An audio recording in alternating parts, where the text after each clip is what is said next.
بسم اللہ الرحمن الرحیم نحمده ونصلی ونسلم علی رسولہ الکریم اما بعد۔ برادران ملت، نوجوانان قوم،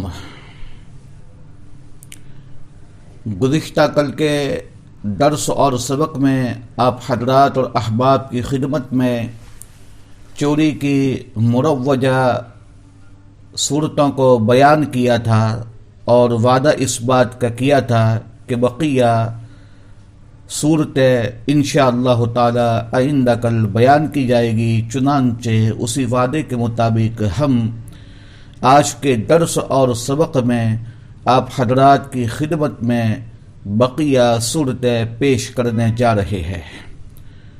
چوری کی مروج ایک صورت یہ بھی ہے کہ اگر کسی آدمی سے کوئی مکان، زمین یا دکان ایک خاص وقت تک کے لیے کرائے پر لی گئی،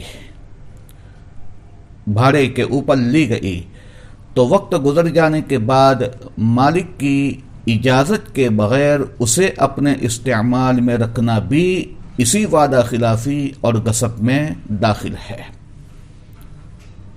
اجازت لے لینی چاہیے۔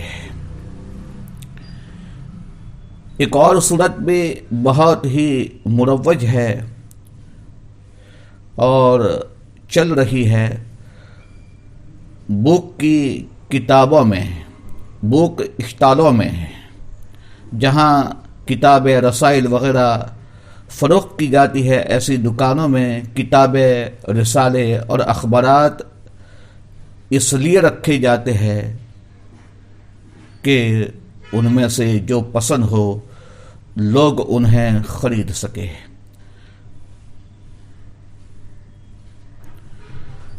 پسند کرنے کے واسطے ان کی معمولی ورق گردانی یعنی پتوں کو ادھر ادھر کرنے کی بھی عام طور سے اجازت ہوتی ہے،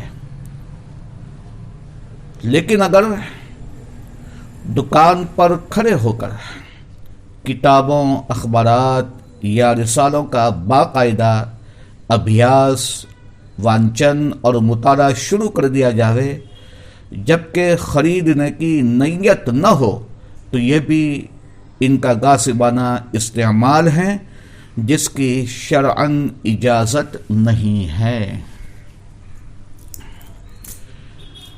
ایک اور صورت بھی بہت ہی مروج ہے۔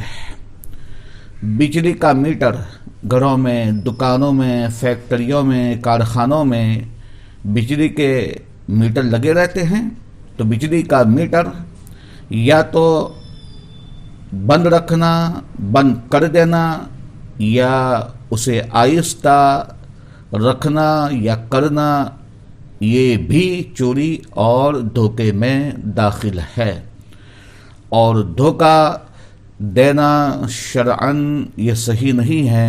اللہ کے حبیب فرماتے ہیں حدیث شریف میں، من غش منا، جس نے دھوکہ دیا وہ ہم میں سے نہیں ہے۔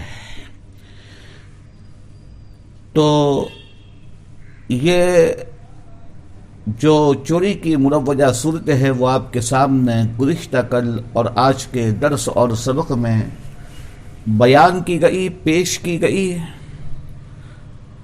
دعا ہیں اللہ تبارک و تعالی سے کہ جو حضرات